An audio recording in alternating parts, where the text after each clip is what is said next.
300 ವರ್ಷಗಳಿಂದ ಇಲ್ಲಿ ದೇವಿನ ಪ್ರತಿಷ್ಠಾಪನೆ ಮಾಡಿದ್ದಾರೆ ನಮ್ಮ ಜ್ಯೋತಿರ್ಲಿಂಗ ಸ್ವಾಮಿ ಗುರುಗಳು. ಜ್ಯೋತಿರ್ಲಿಂಗ ಸ್ವಾಮಿ ಪ್ರತಿಷ್ಠಾಪನೆ ಮಾಡಿದ್ದ ಒಂದು ಲಿಂಗವನ್ನು ಅಥವಾ ತಾಯಿಯನ್ನು ಮತ್ತೆ ಪುನರ್ ಪ್ರತಿಷ್ಠಾಪನೆ ಮಾಡಿದ್ದೀವಿ.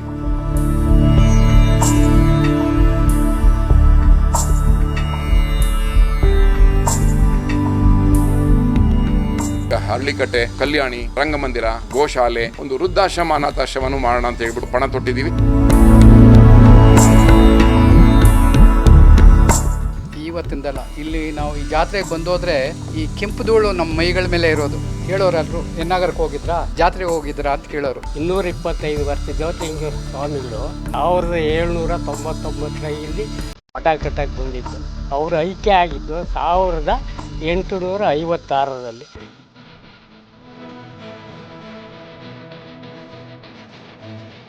ಎಲ್ಲೆಲ್ಲೋ ಹೋಗ್ತೀರಾ, ನಮಗೆ ನೆಮ್ಮದಿ ಬೇಕು ಅಂತ ಹೇಳಿ ನಮ್ಮ ಕ್ಷೇತ್ರದಲ್ಲೇ ನೆಮ್ಮದಿ ಸಿಗ್ತಾ ಇದೆ. ಯಾರಿಗೂ ಈ ದೇವಸ್ಥಾನದ ಪವಾಡ ಗೊತ್ತಿಲ್ಲ.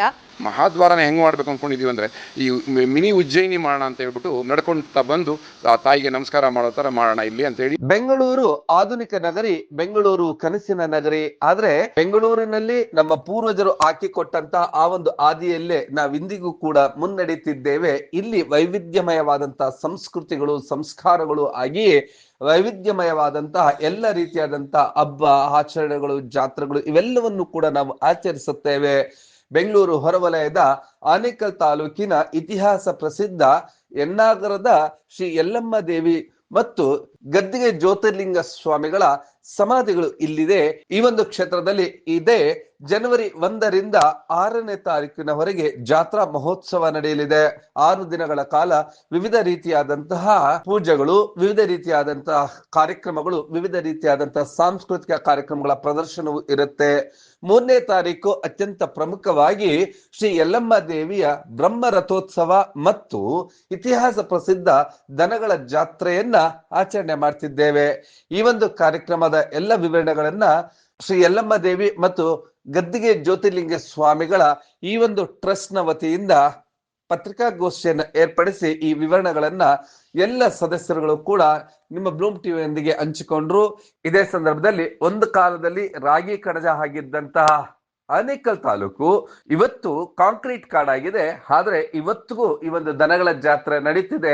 ಇದರ ಎಲ್ಲ ವಿವರಣೆಗಳನ್ನು ಕೂಡ ಈ ಒಂದು ಸಂದರ್ಭದಲ್ಲಿ ತಿಳಿಸಲಾಯಿತು. ಜೊತೆಗೆ ಶ್ರೀ ಯಲ್ಲಮ್ಮ ದೇವಿಯ ದೇಗುಲ ಜೀರ್ಣೋದ್ಧಾರವಾಗ್ತಾ ಇದೆ.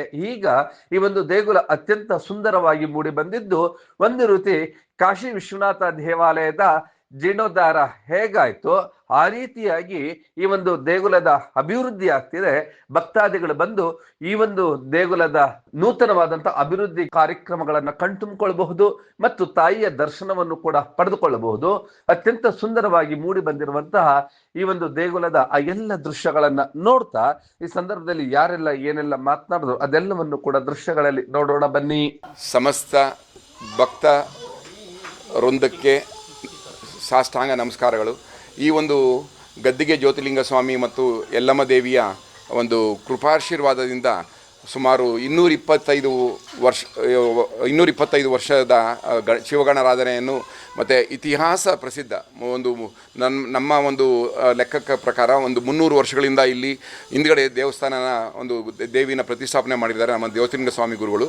ಈಗ ಅದೇ ಒಂದು ಜ್ಯೋತಿರ್ಲಿಂಗ ಸ್ವಾಮಿ ಪ್ರತಿಷ್ಠಾಪನೆ ಮಾಡಿದ್ದ ಒಂದು ಲಿಂಗವನ್ನು ಅಥವಾ ತಾಯಿಯನ್ನು ಮತ್ತೆ ಪುನರ್ ಪ್ರತಿಷ್ಠಾಪನೆ ಮಾಡಿದ್ದೀವಿ.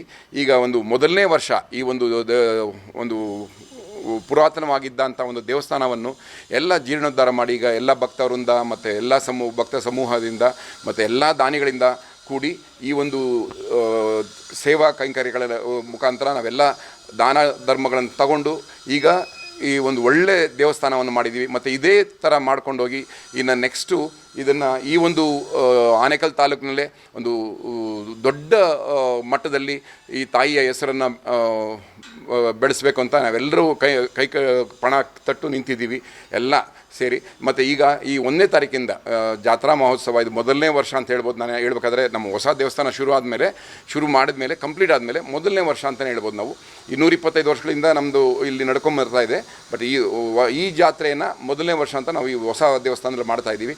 ಎಲ್ಲರೂ ಸೇರಿಕೊಂಡು ಇನ್ನು ಮೇಲೆ ಈಗ 1ನೇ ತಾರೀಕಿಂದ ಧ್ವಜಾರೋಹಣ ಮತ್ತು 2ನೇ ತಾರೀಕು 3ನೇ ತಾರೀಕು ಜಾತ್ರಾ ಮಹೋತ್ಸವ ತುಂಬ ಒಂದು ವಿಜೃಂಭಣೆ ನಡೆಯಬೇಕು ಅಂತ ಹೇಳ್ಬಿಟ್ಟು ನಾವೆಲ್ಲ ಇಲ್ಲಿ ಪ್ರಾಕಾರ ಎಲ್ಲ ಸಿದ್ಧ ಮಾಡ್ಕೊಂಡಿದ್ದೀವಿ. ಎಲ್ಲರೂ ಸೇರಿಕೊಂಡ್ರಿ, ಭಕ್ತರಿಂದ ಎಲ್ಲ ಸೇರಿಕೊಂಡು ಮತ್ತು ತಮ್ಮ ಕೈಲಾದ ತನು ಮನ ಧನವನ್ನು ಅರ್ಪಿಸಿ ಈ ಒಂದು ನಾವೇನು ಅಂದ್ಕೊಂಡಿದ್ದೀವಿ ಈಗ ಈ ದೇವಸ್ಥಾನ ಇನ್ನು ನಮ್ಮ ಒಂದು ಲೆಕ್ಕಾಚಾರದಲ್ಲಿ ಇನ್ನೊಂದು 8-9 ತಿಂಗಳಿಗೆ ರಾಜಗೋಪುರನೂ ಕಂಪ್ಲೀಟ್ ಮಾಡ್ತೀವಿ. ಅಂದರೆ ಈ ವರ್ಷವೇ 2026 ಕೊನೆಯ ಒಳಗಡೆ ರಾಜಗೋಪುರಗಳನ್ನು ಕಂಪ್ಲೀಟ್ ಮಾಡಲಿಕ್ಕೆ ಮತ್ತು 4 ಕಡೆಗೆ ಗೋಪುರಗಳನ್ನ ಕಂಪ್ಲೀಟ್ ಮಾಡಿ ಮತ್ತು ಜೊತೆಲಿ ಈಗ ಹಳ್ಳಿಕಟ್ಟೆ ಮತ್ತು ಒಂದು ಕಲ್ಯಾಣಿ, ಒಂದು ರಂಗಮಂದಿರ, ಒಂದು ಗೋಶಾಲೆ ಮತ್ತು ನೆಕ್ಸ್ಟು ಸ್ಟೇಜಲ್ಲಿ ಒಂದು ವೃದ್ಧಾಶ್ರಮ ಅನಾಥಾಶ್ರಮನೂ ಮಾಡೋಣ ಅಂತ ಹೇಳ್ಬಿಟ್ಟು ಎಲ್ಲರೂ ಪಣ ತೊಟ್ಟಿದ್ದೀವಿ. ಅದೆಲ್ಲರ ಕೈಲೂ ಜೊತೆ ಸೇರಿಕೊಂಡ್ರೆ ಅದನ್ನು ಮಾಡ್ಬೋದು. ಇಲ್ಲಿ ಒಂದು ದೊಡ್ಡ ಮಟ್ಟ ಇಲ್ದಿದ್ರೂ ನಮ್ಮ ಒಂದು ದೇವಸ್ಥಾನದ ಮಟ್ಟಿಗೆ ಒಂದು 100 ಜನ ಅನಾಥ ಮಕ್ಕಳು, ಒಂದು 100 ಜನ ವೃದ್ಧರನ್ನ ಇಲ್ಲಿ ಒಂದು ಅಂದರೆ ಒಂದು 3 ಸ್ಟಾರ್ ಹೋಟೆಲಲ್ಲಿ ಇದ್ದಂಗೆ ಆ ಲೆವೆಲಲ್ಲಿ ಇದನ್ನು ಮಾಡಬೇಕು ಅಂತ ಒಂದು ಯೋಚನೆ ಮಾಡಿದ್ದೀವಿ.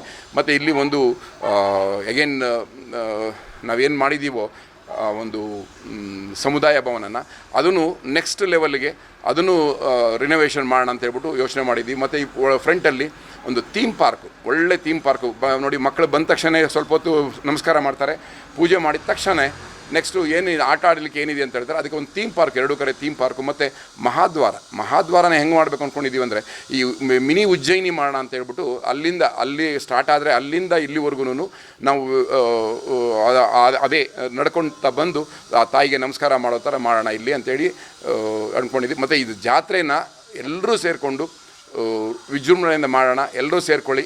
ಇದೊಂದು ಒಳ್ಳೆ ಕಾರ್ಯ. ಇದು ನಾವು ಹೇಳ್ತಾ ಇರಬೇಕಾದ್ರೆ ಇದು ದೇವಸ್ಥಾನ, ಹೊಸ ದೇವಸ್ಥಾನ ಆದಮೇಲೆ ಮೊದಲನೇ ಜಾತ್ರೆ ಇದು. ಎಲ್ಲ ಸೇರ್ಕೊಳ್ಳೋಣ. Thank you. ನಮಸ್ತೆ. ಗುರುಭ್ಯೋ ನಮಃ. ಸದ್ಗುರುವೇ ನಮಃ. ಆನೇಕಲ್ ತಾಲೂಕು ಬಹಳ ಇತಿಹಾಸ ಪ್ರಸಿದ್ಧವಾದಂತಹ ಯನ್ನಾಗರ ಗ್ರಾಮದ ಶ್ರೀ ಯಲ್ಲಮ್ಮದೇವಿ ಹಾಗೂ ಗದ್ದಿಗೆ ಜ್ಯೋತಿರ್ಲಿಂಗೇಶ್ವರ ಸ್ವಾಮಿಗಳ ಈ ಕ್ಷೇತ್ರದಲ್ಲಿ ಪ್ರತಿ ವರ್ಷದಂತೆ ಈ ವರ್ಷವೂ ಕೂಡ ಪದ್ಧತಿಗಳ ಪ್ರಕಾರವಾಗಿ ವರ್ಷ ನಡೆಸುವಂಥ ಪದ್ಧತಿಗಳ ಪ್ರಕಾರವಾಗಿಯೇ 1ನೇ ತಾರೀಕಿಂದ 6ನೇ ತಾರೀಕುವರೆಗೂ ಕೂಡ ಪ್ರತಿ ವರ್ಷದಂತೆ ಆ ದೇವಿಯ ರಥೋತ್ಸವಾದಿಗಳನ್ನು ಮತ್ತು ವಿಶೇಷ ಪೂಜಾದಿಗಳನ್ನು ನೆರವೇರಿಸಲು ತಾಯಿಯ ಪ್ರೇರಣೆ ಆಗಿದೆ. ಅದಕ್ಕೋಸ್ಕರ ಎಲ್ಲ ಭಕ್ತಾದಿಗಳು ಈ 6 ದಿನಗಳ ಕಾಲ ನಡೆಯುವಂತಹ ಈ ಜಾತ್ರೆ ಮಹೋತ್ಸವದಲ್ಲಿ ಪಾಲ್ಗೊಂಡು ಆ ತಾಯಿಯ ಕೃಪೆಗೆ ಪಾತ್ರರಾಗಬೇಕಾಗಿ ಎಲ್ಲ ಭಕ್ತಾದಿಗಳಿಗೆ ಸನ್ವಿನ ಪ್ರಾರ್ಥನೆ ಮಾಡ್ಕೊಳ್ತೀವಿ. ಲೋಕ ಸಮಸ್ತ ಸುಖಿನೋ ಭವಂತು, ಸಮಸ್ತ ಸನ್ಮಂಗಳಾನಿ ಭವಂತು. ಶ್ರೀ ಗದ್ದಿಗೆ ಜ್ಯೋತಿರ್ಲಿಂಗ ಸ್ವಾಮಿಗಳ ಆಶೀರ್ವಾದದೊಂದಿಗೆ, ಶ್ರೀ ಯಲ್ಲಮ್ಮ ದೇವಿಯ ಆಶೀರ್ವಾದದೊಂದಿಗೆ 1ನೇ ತಾರೀಕಿನಿಂದ ಈ ಜಾತ್ರಾ ಮಹೋತ್ಸವವನ್ನು ಆಚರಿಸ್ತಾ ಇದ್ದೇವೆ. ನಮ್ಮ ಅಧ್ಯಕ್ಷ ಹೇಳಿದ ಹಾಗೆ ಮತ್ತು ನಮ್ಮ ದಿನೇಶ್ ಗುರುಗಳು ಹೇಳಿದ ಹಾಗೆ ಈ ತಾಯಿ ಸುಮಾರು 225 ವರ್ಷಗಳಿಂದ ಇಲ್ಲಿ ನೆಲೆಸಿ ಇಲ್ಲೆಲ್ಲರಿಗೂ ಆಶೀರ್ವಾದ ಮಾಡಿಕೊಂಡು ಭಕ್ತಾದಿಗಳನ್ನು ಕರೆಸ್ಕೊಂಡು ವಿಜೃಂಭಣೆಯಿಂದ ಜಾತ್ರೆ ನಡೆಸ್ತಾ ಇದ್ದೀರಿ. ಈಗ ಅಧ್ಯಕ್ಷ ಹೇಳ್ದಂಗೆ ಈ ದೇವಸ್ಥಾನ ಕಟ್ಟಿದ ಮೇಲೆ ಇದು ಮೊದಲನೇ ಜಾತ್ರಾ ಮಹೋತ್ಸವ. ಈ ಪರವಾಗಿ ಕನಿಷ್ಠ ಮೊದಲು ಇಲ್ಲಿ ಸುಮಾರು 4 ಕಿಲೋಮೀಟರ್ ದೂರದಲ್ಲಿ ದನಗಳ ಜಾತ್ರೆ ಸೇರ್ತಾಯಿತ್ತು. ದನಗಳು ಅಂದರೆ ಗೊತ್ತಲ್ಲ, ಎತ್ತುಗಳೆಲ್ಲ ಬರ್ತಾಯಿದ್ವು. ಇದು ಮತ್ತೆ ಪುನರ್ನಿರ್ಮಾಣ ಮಾಡೋದಕ್ಕೆ ನಾವು ಸಂಕಲ್ಪ ಮಾಡಿದ್ದೀರಿ. ಈ ಸಾರಿನೂ ಒಂದು 20-25 ಜೊತೆ ಎತ್ತುಗಳನ್ನೆಲ್ಲ ಕರೆಸ್ತಾ ಇದ್ದೀರಿ. ಆ ತಾಯಿಯ ಗೋಧೂಳಿನಿಂದ ಎಲ್ಲರೂ ಬಂದು ಈ ತಾಯಿಯ ಆಶೀರ್ವಾದಕ್ಕೆ ಪಾತ್ರರಾಗಿ ಆಶೀರ್ವಾದ ಪಡಿಬೇಕಂತ ತಮ್ಮೆಲ್ಲರಲ್ಲಿ ಕೇಳ್ಕೊತಾ ಇದ್ದೀವಿ.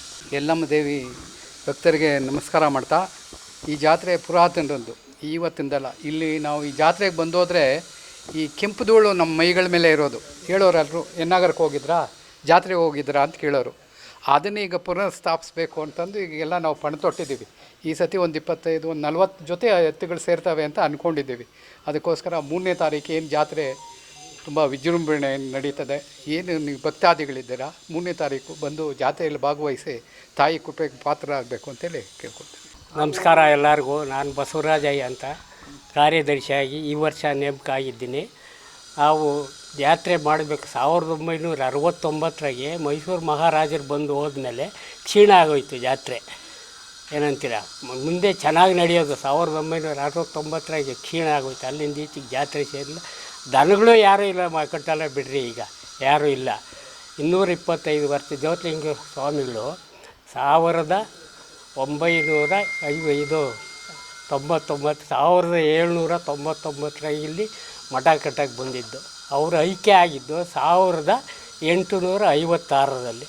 ಆವತ್ತಿಂದ ಜ್ಯೋತಿರ್ಲಿಂಗ ಸ್ವಾಮಿಗಳು ನಡೆಸ್ಕೊಬಂದರು. ಇವಾಗ ನಾವು ಅವ್ರ ವಂಶಸ್ಥರು 10 ಜನ 15 ಜನ ಇದ್ದೀರಿ, ನಾವು ನಡೆಸ್ಕೊಂಡು ಹೋಗ್ತಾ ಇದ್ದೀರಿ.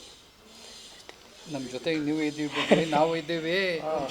ಅಲ್ಲ, ಎಷ್ಟೋ ದಿವಸ ನಮ್ಮ ಜ್ಯೋತಯ್ಯ ಅಂತ ಇದ್ದರು ಕನ್ವೀನಿಯರ್ ಆಗಿ.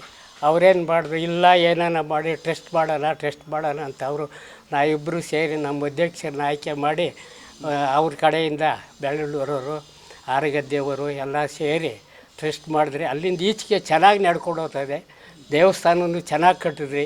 ಏನೋ ಅವರ ಇದಿದ್ದರೆ ನಮಗೆ ಅಷ್ಟೇ ಸಾಕು, ಇನ್ನೇನು ಬೇಕಾಗಿಲ್ಲ. ಎಲ್ಲರಿಗೂ ನಮಸ್ಕಾರ. ನಮ್ಮ ಕ್ಷೇತ್ರದಲ್ಲಿ ಯಲ್ಲಮ್ಮನ ಜಾತ್ರೆ ನಡೀತಾ ಇದೆ, ಎಲ್ಲರೂ ಬರಬೇಕು. ಎಲ್ಲೆಲ್ಲೋ ಹೋಗ್ತೀರಾ, ನಮಗೆ ನೆಮ್ಮದಿ ಬೇಕು ಅಂತ ಹೇಳಿ.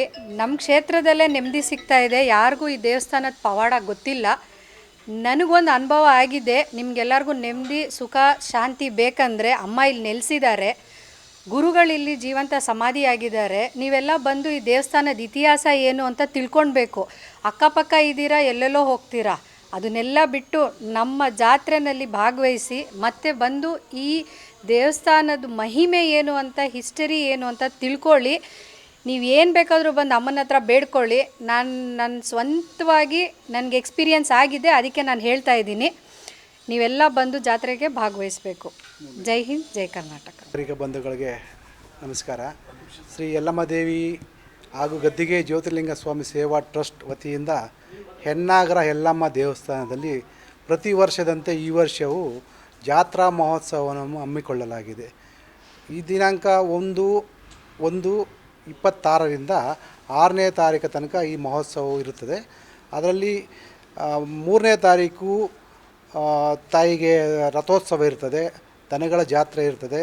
ಸುತ್ತಮುತ್ತಲ ಗ್ರಾಮಸ್ಥರು ಸಕಾಲಕ್ಕೆ ಬಂದು ತಾಯಿಯ ಆಶೀರ್ವಾದ ಪಡೆದು ಅನುಗ್ರಹ ಆಗಬೇಕಂತ ತಮ್ಮಲ್ಲಿ ಬೇಡ್ಕೊ